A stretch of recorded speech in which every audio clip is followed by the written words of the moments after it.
lovely today. Thank you. Nice to meet you. Hi, What's nice your to meet last name, Amanda? It's pronounced Saucedo, but the English way I would just say Saucedo. Saucedo. Saucedo. Yeah. Okay. But is it spelled differently? No, it's spelled the same. Okay, Just don't Saucedo. pronounce it, yeah. Okay. It's spelled like sauce and do. So sauce, do. Now I lost it. Sorry, yeah, it's Saucedo, but I usually say Saucedo. Yeah. Saucedo? Saucedo, yes. All right, so I have a mint for you, and I'm going to just step back for a second. Hold on to that. Saucedo? Saucedo, yeah. Saucedo. Hello, everyone. My name is Scott Anderson. Welcome to Great Scott. My 2 cents in the social atmosphere. Is that what you call it? I wrote social because I'm not thinking. All right, we're going to try this again. Now it's...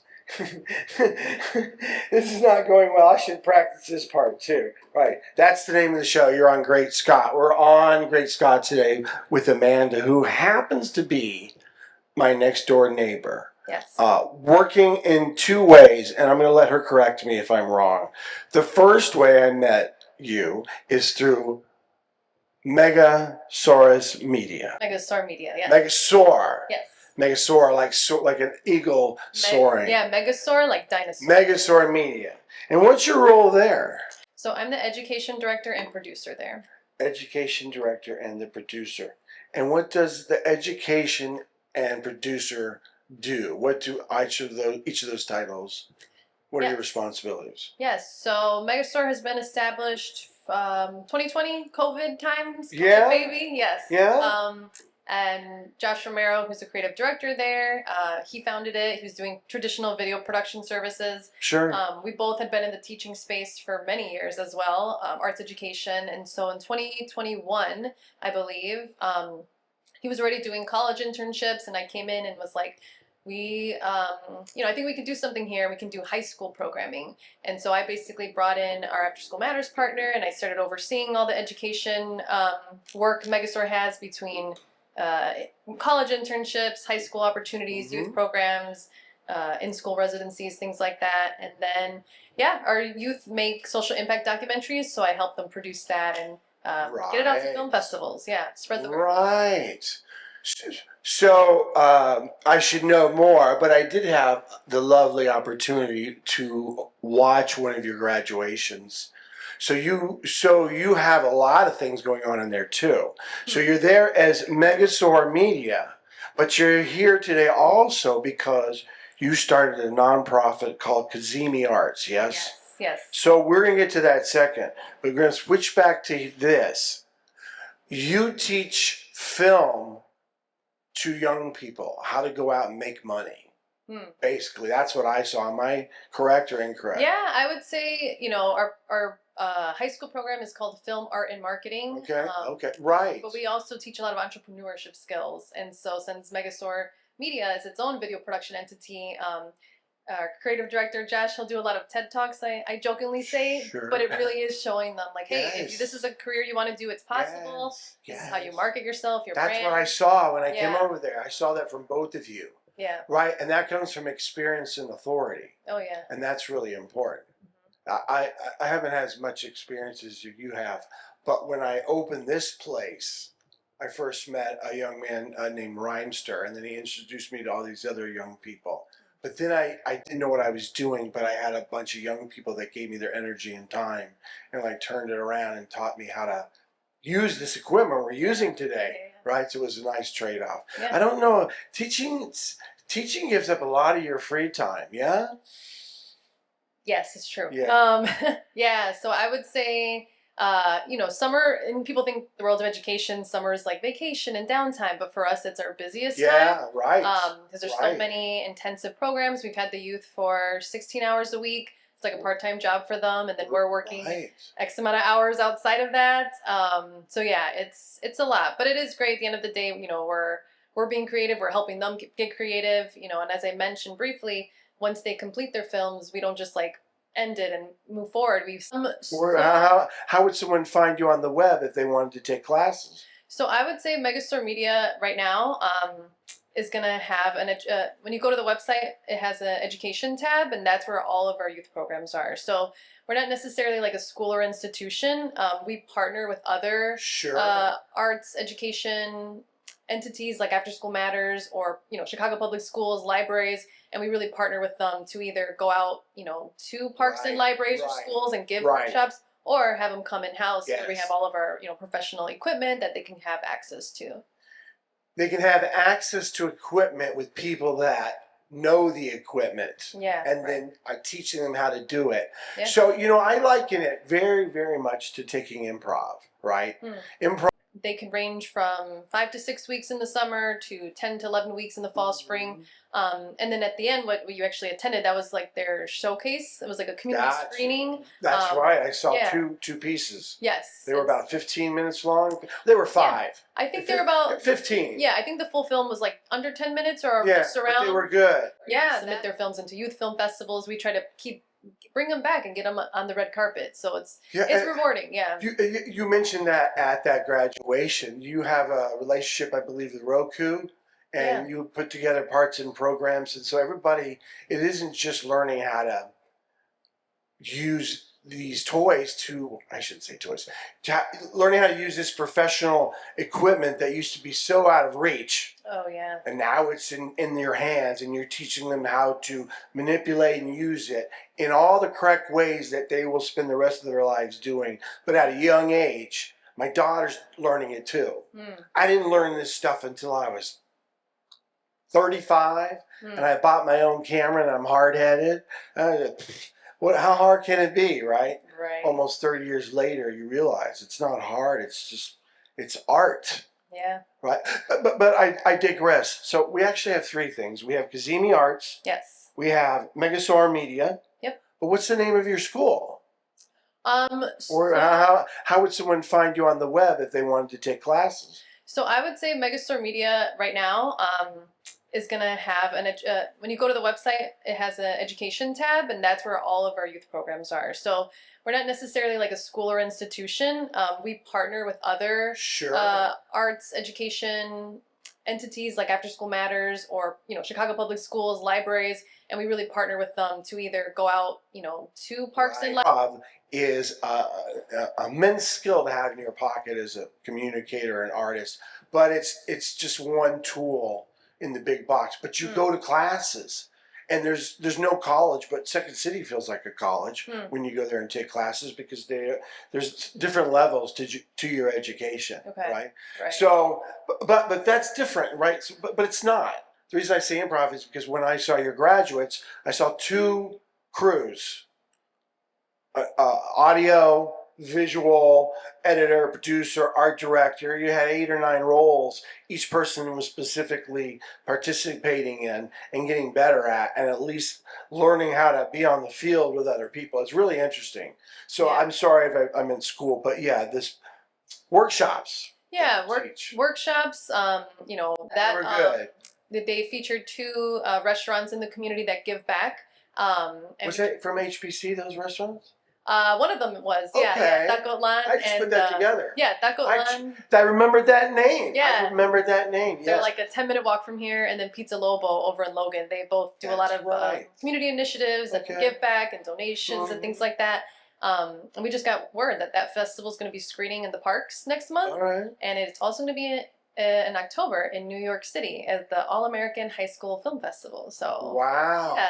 Those are the kind of successes we want for our youth, right? Some of them come in, they're not sure if they want to do this. Some of them are like, I'm 100%, I want to do this, and we want to help give them access, get them to film festivals, and give them that exposure. So we told, a few of our youth, and they're really, really excited. We're like, I don't know if we have budget to take everyone to New York, but hey, maybe down the line, that'd be the dream.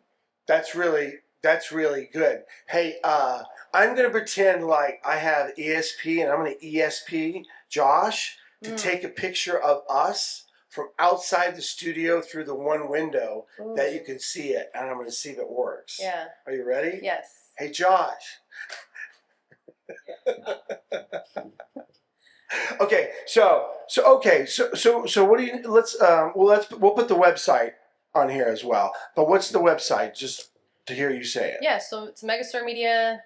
saucedo.com/edu, I believe. That is Yeah. where you'll see all the education Okay. work, and then kind of transitioning to the nonprofit. The Cazimi Arts nonprofit will eventually take the education arm that Megastore Media has been doing for all these years and be its own, nonprofit entity, education center down the line, expand our programming to not just youth, but to families, artists, and be an art center down the future. Wow. Yeah. Wow. That's really, really amazing. How long will it take you to do that? Ooh, so we're just doing our launch party the next week. Yeah. But baby steps. Baby yeah, steps. Yeah. Well, you got to put the foot down and get up, right? Yes. So this could be considered a baby steps. Yeah. But it would be a good baby steps. Yeah. So because you have a lot of room in your studio over there. Yes. Yeah. Yeah. So that's the goal. This is our launch party fundraiser. So 8/8, we're about a week away, and August 8th. August 8th. Yes. 2026. Saturday, August 8th, 5 to 8 p.m. 5 to 8 p.m. Yes. at 4200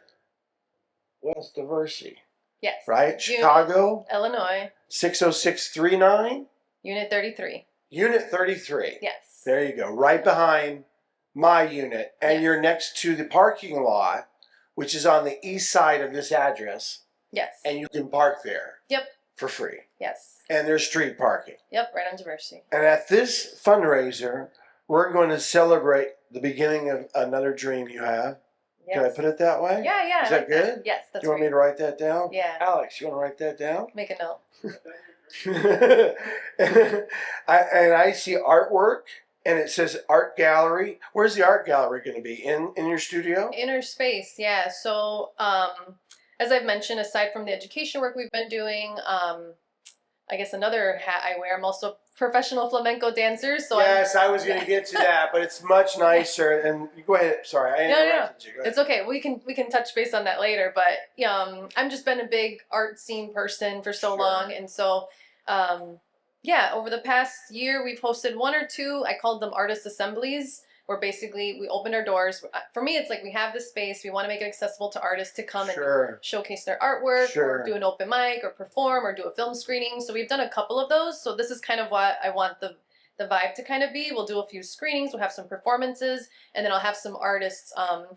We have a nice big empty wall where they can just like nail some of their artwork, put it for sale. Great. Yeah. So they're going to come in this week and do that and get set up. 3 hours, man. Yeah. That's like speed dating. Yes. Right? Yes. There is an after party 8 to 10. 21 plus only. Okay. All right. Do I need yeah. a ticket for that? No. If you get your main ticket, you could just stay. Is this event is this event on Evite or Eventbrite? So this is on, the platform is called s1e5. Actually, we had some of our interns help me find that platform, because Eventbrite, some of those other hosting sites, they'll take a portion, but s1e5 does not take any portion of ticket sales if you are a nonprofit. So that is why we're choosing s1e5. I hope that's a helpful tip for any nonprofit What's organization. the website or Instagram for that? How do you spell it? s1e5? Yeah. Z-E-F-F-E-Y. E-Y. Okay. Yeah. Mm-hmm. But yeah, this, we have some flyers out in the community, but this flyer is also found on Megastore Media Instagram. And then you can find the link to, Cazimi Arts has an Instagram, but it's a little baby. It's brand new, only a few followers, but Megastore Media is the best place to go. So you can see all the other work we're doing already, and then you can find the link to the flyer. Okay, is Megastore on Facebook too? Yes. Or TikTok?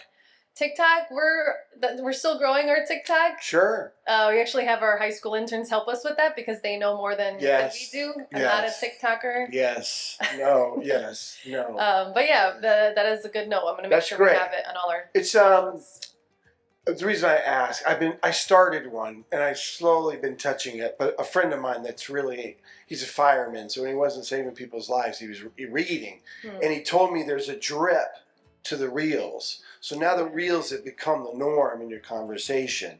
When you put them on TikTok, that's like the bottom of the barrel for a reel, right? But it starts there. And if it picks up in popularity, the viewers of TikTok will make it so popular it'll run into Facebook, and now it'll run on Facebook endlessly in their reels. And then eventually will feed to Instagram reels, which is like the the mana of Yeah. all of this. But that's what he Okay. told me. So that's Interesting. why I'm interested. But I think there's an audience for everything. Oh yeah. But you're on Facebook. You have Yes. your own website, Yep. and you have an Instagram. Yes. For Megasaur, that's what we're talking about. Yes. And Megasaur now, Media. inside of Megasaur, in the education, is also Cazimi Arts, the name of your new. Are you running this by yourself, or does Josh help you with this? Yeah, so I'm the executive director, Cazimi Arts. We do have a board. I've been fortunate, you know, to have family help me along the way.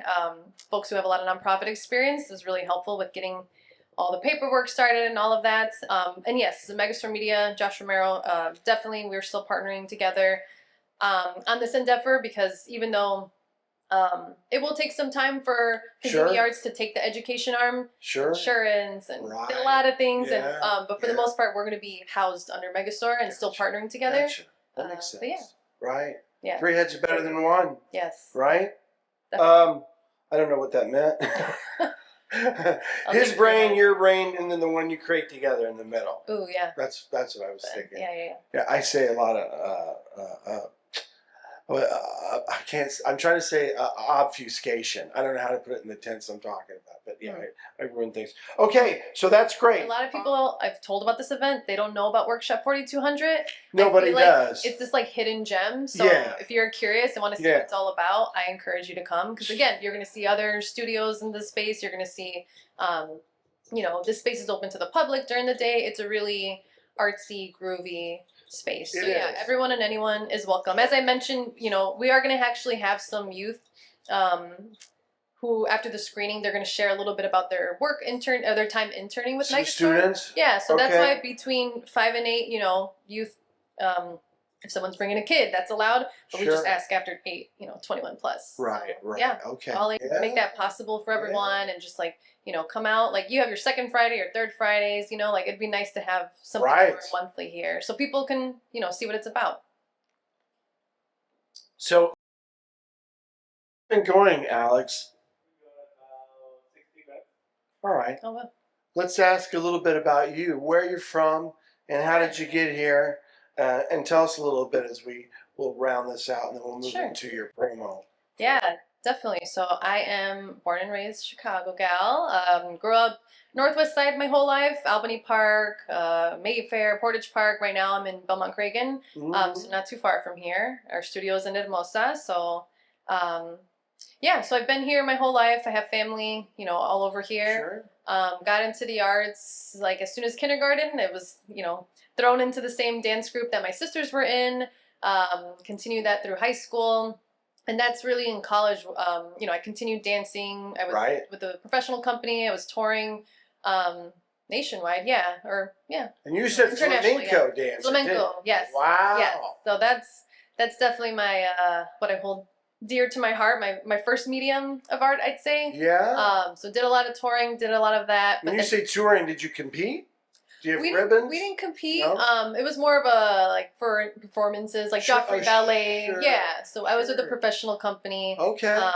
We went to Spain one time, and we actually performed Spanish dance in Spain, and we were all very nervous. We're like a bunch of Americans bringing Spanish dance to Spain, but it was well received, which was nice. That's awesome. But yeah, and then in college is really where I started getting my arts education journey. I was teaching dance, and then I eventually just became into more of a teaching artist role, going into schools. And folks always ask, you know, I was always doing film on the side, but folks always ask, you know, oh, did you go to college for film or dance? And I'm like, I went to college for social work.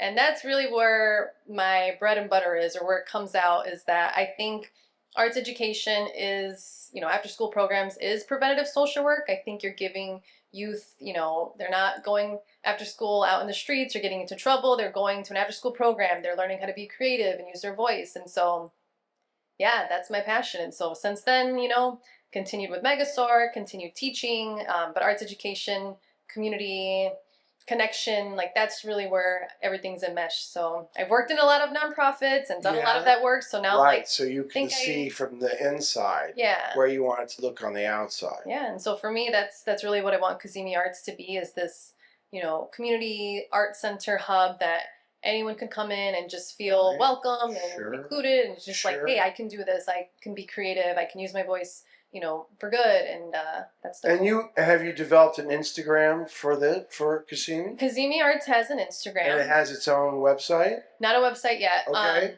Just the Instagram. It's still, Okay. as I mentioned, a few followers. So if you want to, give it some love, Cazimi. It's like American Bandstand, ask a few questions and perform, and we did that for quite a while. And you can do some good stuff in here. Well, this has been good. I think we're running into our 25 minute mark. I don't know if we'll use all of this, but it's edited there, and I'll give you a copy.